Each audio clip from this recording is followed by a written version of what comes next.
आज देश के कॉलेजेस और यूनिवर्सिटीज़ में एक अजीब सी हवा चल रही है। कुछ लोग गुस्से में हैं, कुछ लोग डरे हुए हैं और कुछ लोग पहली बार बोल पा रहे हैं। नमस्कार दोस्तों, मैं हूँ रोशनी, एक लॉ स्टूडेंट, और आज मैं किसी साइट को डिफेंड या अटैक करने नहीं आई हूँ। आज हम बात करेंगे UGC promotion of equity regulations 2026 के बारे में। आज सवाल ये नहीं है कि कौन सही है कौन गलत है। आज सवाल ये है कि सच क्या है। क्या ये लॉ सच में जनरल कैटेगरी के खिलाफ है? क्या ये झूठी कंप्लेंट का लाइसेंस है?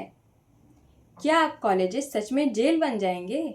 इस वीडियो के बाद चाहे आप किसी भी कैटेगरी से हों, आप कंफ्यूजन में नहीं रहेंगे। इसलिए वीडियो को पूरा लास्ट तक जरूर देखिएगा। Part 1. UGC regulations सिंपल भाषा में क्या कहते हैं? सबसे पहले लॉ को सिंपल लैंग्वेज में समझते हैं। यूजीसी ने जनवरी 2026 में एक रेगुलेशन निकाला, promotion of equity in higher institutions. इसका मतलब है कि कॉलेजेस में किसी के साथ भी कास्ट, रिलीजन, जेंडर, डिसेबिलिटी या बर्थ प्लेस के बेसिस पर बुरा व्यवहार ना हो।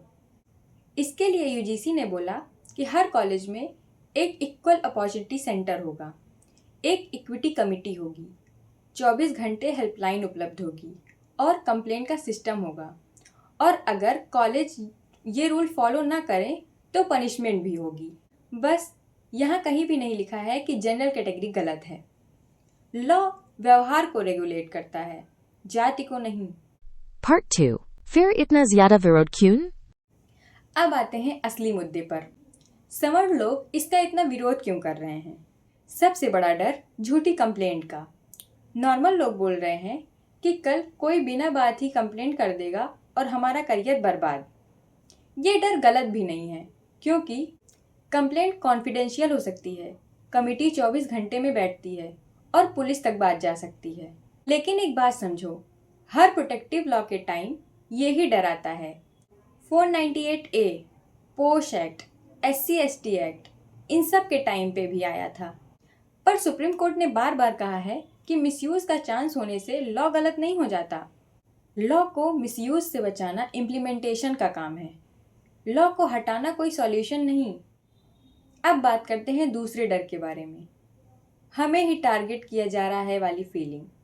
बहुत से जनरल कैटेगरी के लोग बोल रहे हैं कि इस लॉ में हम ही सस्पेक्ट लग रहे हैं। सच क्या है? लॉ का focus SC, ST, OBC, EWS, disabled और मार्जिनलाइज्ड ग्रुप्स पर है, क्योंकि डिस्क्रिमिनेशन हिस्टोरिकली उन्हीं के अगेंस्ट हुआ है। पर इसका मतलब ये नहीं कि जनरल कैटेगरी वाले गिल्टी हैं या उनके राइट्स कम हो गए हैं। लॉ इंटेंट पे नहीं, एक्शन से चलता है। अब आते हैं एक आर्ग्यूमेंट पे। इक्विटी नहीं, प्रेफरेंस है। कुछ लोग बोल रहे हैं कि कॉन्स्टिट्यूशन तो इक्वालिटी की बात करता है, तो ये स्पेशल ट्रीटमेंट क्यों? यहाँ एक इम्पॉर्टेंट बात समझो, कॉन्स्टिट्यूशन फॉर्मल इक्वालिटी नहीं मानता, वो मानता है सब्सटेंटिव इक्वालिटी। सुप्रीम कोर्ट का एक फेमस प्रिंसिपल है कि अनइक्वल को इक्वल ट्रीट करना भी इनजस्टिस है। इसलिए article 15 clause 4, article 15 clause 5, article 46 ये सब स्टेट को पावर देते हैं कि जो लोग पीछे छूट गए हैं उन्हें आगे लाया जाए। इस लॉ को लेके एक सबसे बड़ा डर ये है कि कॉलेज जेल बन जाएगा। इक्विटी स्क्वाड्स, एम्बेसडर्स, पोस्टर्स, इन सभी चीज़ों को देख के लोगों के मन में सवाल है कि क्या हर बात पे कंप्लेंट होगी। सच ये है कि इंडिया के कैंपसेस में caste slurs, social isolation, humiliation ये सब डॉक्यूमेंटेड रियलिटी है। रोहित वेमुला केस आपने सुना ही होगा, वो कोई कहानी नहीं थी। पर हाँ, अगर लॉ को समझ के इम्प्लीमेंट नहीं किया गया तो ओवर पुलिसिंग का रिस्क है। दोनों ही बातें सच हैं। Part 3. कॉन्स्टिट्यूशन इज लॉ को क्या कहता है? अब इमोशनल डिबेट छोड़कर सीधा कॉन्स्टिट्यूशन पे आते हैं। Article 14, equality before law. Equality का मतलब सबको सेम ट्रीट करना नहीं, सबको फेयर चांस देना है। आर्टिकल 15, डिस्क्रिमिनेशन का प्रोहिबिशन। पर साथ में आर्टिकल 15 क्लॉज 4, आर्टिकल 15 क्लॉज 5 ये आर्टिकल स्टेट को अलाउ करते हैं special provisions for backward classes. अब आते हैं आर्टिकल 21 पे, जिसमें डिग्निटी की बात कही गई है।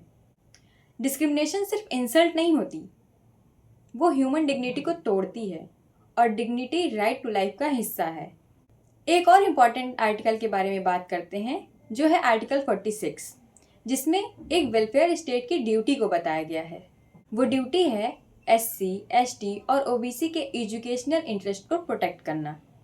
इन सब के बेसिस पर UGC रेगुलेशंस कॉन्स्टिट्यूशनल फ्रेमवर्क के अंदर आते हैं। Part 4. Legit problems जिनके जवाब चाहिए। अब सबसे इम्पॉर्टेंट पार्ट, कुछ प्रॉब्लम्स हैं जिनका सॉल्यूशन आप कमेंट बॉक्स में दे सकते हैं। प्रॉब्लम नंबर 1, फॉल्स कंप्लेंट के सेफगार्ड्स क्लियर नहीं हैं। कोई क्लियर पेनल्टी डिफाइंड नहीं है और न ही ड्यू प्रोसेस को डिटेल में लिखा गया है। Problem number 2, power concentration.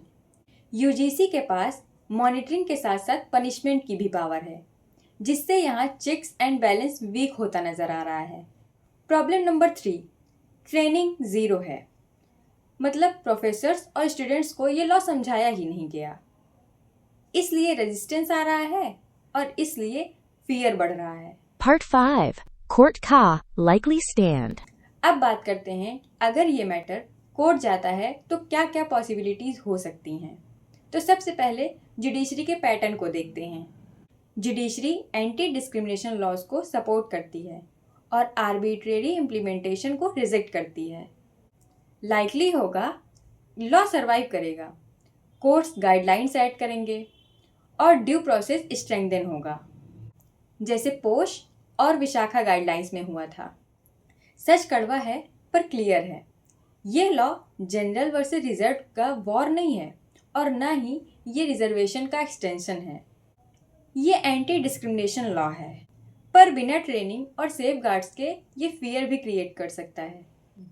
Solution है अवेयरनेस, बैलेंस और लॉ का मिसयूज़ नहीं, यूज़।